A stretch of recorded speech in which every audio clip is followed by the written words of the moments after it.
So as the country continues to endure continuous load shedding, lobby group AfriForum wants insights into Eskom's deals with its service providers. The group is taking legal action to compel the power utility to provide details of the contract, such as those involved in coal supplies and transport companies. Let's bring in AfriForum's campaign officer, Reiner Duvenage, joins us via our video link this morning. Reiner, thanks very much indeed for coming on.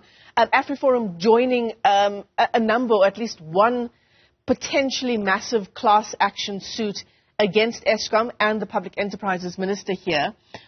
What's different about your application insofar as what you're demanding from Eskom? Good morning, Michelle. Good morning to the listeners, the viewers. Thank you so much for having me on the show. Yes, we are not joining the other class action. We have our own legal application. So to give the viewers some background, we served an application in terms of the Promotion of Access to Information Act, the PIA Act, last year, July. Eskom then responded to this application, but redacted very important information. And AfriForum then followed the process and lodged an internal appeal. Eskom then did not respond to the internal appeal. Of course, our reasoning for lodging this internal appeal was that no sufficient reason was given for withholding or redacting this information, as well as the fact that that Eskom was therefore not adhering to the PIA Act. Now, due to this non-response to the internal appeal to the PIA application, AfriForum is now forced to take legal action to obtain this information. This information pertains to the contracts that Eskom has with its service providers, coal and transport companies, and we believe this information to be in the interest of the public, that this information should be disclosed, as well as the fact that Eskom is failing to a large degree, and the public is simply entitled to receiving this information. And if we were to find any irregularities in the information, and if a court were to order Eskom to provide this information and any irregularities were to be found, AfriForum will act in the strictest possible way against Eskom.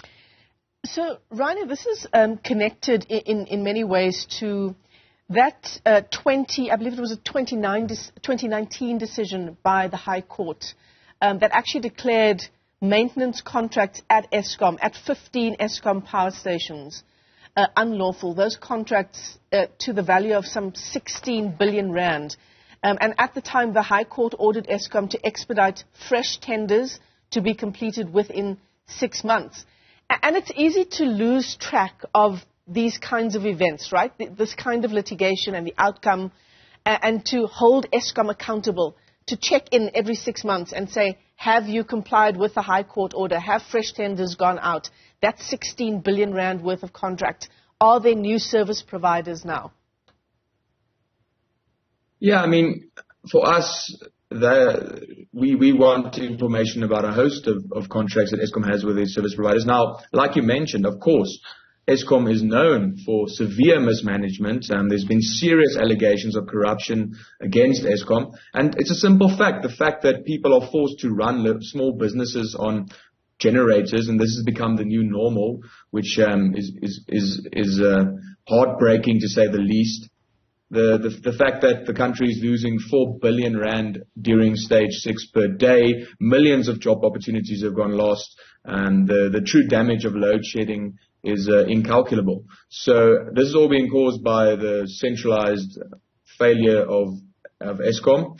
And as AfriForum, our goal in this now and in the future and going forward is to put pressure on the government to make it easier for private energy providers to gain access to the market, because certainly the government is lacking the political will to truly address this problem. And again, it's costing people dearly.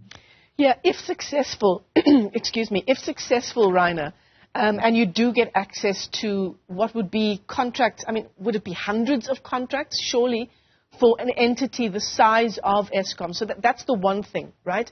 If you do get access to the information contained in these contracts. And then the other thing, which would be a real concern for you, would be the safety of the people from your organization who are embarking on a practice like this, when we know that there's a real risk to life if these contracts are put under threat. We've seen it before in the murder of whistleblowers in our country. Yeah, Michelle, I mean, that's a pretty dark scenario you've just sketched. In terms of AfriForum, we have our security structures in place. I mean, we have pretty good private security, so I don't think the safety aspect would be that big of a concern for us. But of course, I mean, there were allegations, and the Reiter, the CEO of Eskom, the former CEO, actually opened a criminal case for being poisoned, according to him, allegedly by a cyanide pill. So I mean, or by cyanide in his coffee. So the fact that we have to talk about these things just shows us where we are at this point in time as a country, with regard also to the energy provision situation. Now, in terms of the contracts, again, they are the information that was sent to us by Eskom was redacted, so I cannot speculate as to the nature of that information.